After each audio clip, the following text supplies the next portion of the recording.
Oliveril oli sünnipäev ning ema ja isa lubasid teha talle erilist maiust. Oliver jooksis trepist alla, et teatada, mida ta soovib. Ma söön terve päeva ainult seda, mida ma tahan, ütles Oliver kavala naeratusega. Kui sa seda tõesti soovid, nõustus isa naeratades. Kõigepealt tahtis Oliver hommikusöögiks jäätist. Ma ei taha lihtsalt ühte jäätisepalli, ütles Oliver. Ma tahan tervet jäätisekuhja. Oliver võttis igast topsist suure lusikatäie. Siis valas ta kõige otsa venivat ja kleepuvat maasikamoosi. See on hiigelsuure jäätisekoletisele sobiv hommikusöök, mõtles Oliver, kühveldades jäätis suhu suure lusikaga, mille ta kapist leidis. Ta sõi kausi täiesti tühjaks ja jõi isegi kausi põhjas sulanud jäätise ära. Lurps!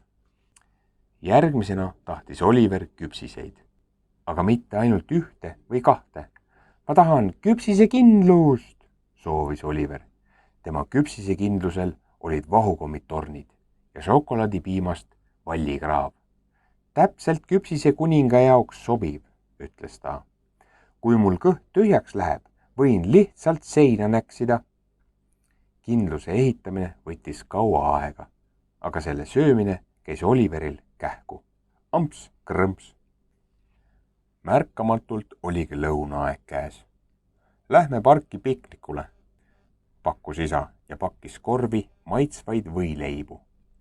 Parki jõudes märkas Oliver maiustuste letti. Ma ei tahagi võileibu, teatas ta. Ma tahan lõunaks hoopis suhkruvatti. Oliver mugis nii palju suhkruvatti, et keelgi muutus roosaks. Oliver oli terve päeva söönud mõnuga kõike, mida ta tahtis, aga õhtuks oli tal magusast isu täis. Ema, mis meil õhtusöögiks on? Küsis Oliver, lootes saada midagi soolast. Noh, kuna sul on täna nii eriline päev, siis ma mõtlesin, et me võiksime õhtul torti süüa. Ja ema tuli köögist hiigelsuure sünnipäevatordiga. Oliver vaatas torti, mis oli kaetud kleepuva glasuuri ja värviliste suhkrupärlitega. Tal hakkas kõhus keerama. Enam ta küll magusat ei tahtnud. Ema ja isa vaatasid teineteisele naeratades otsa. Järsku jätame selle tordi homseks ja sööme täna hoopis ühe taldrikutäie spagette, pakkus ema. Oliver ohkas kergendatult. Jah, ma olen täna juba piisavalt maiustanud, sõnas ta.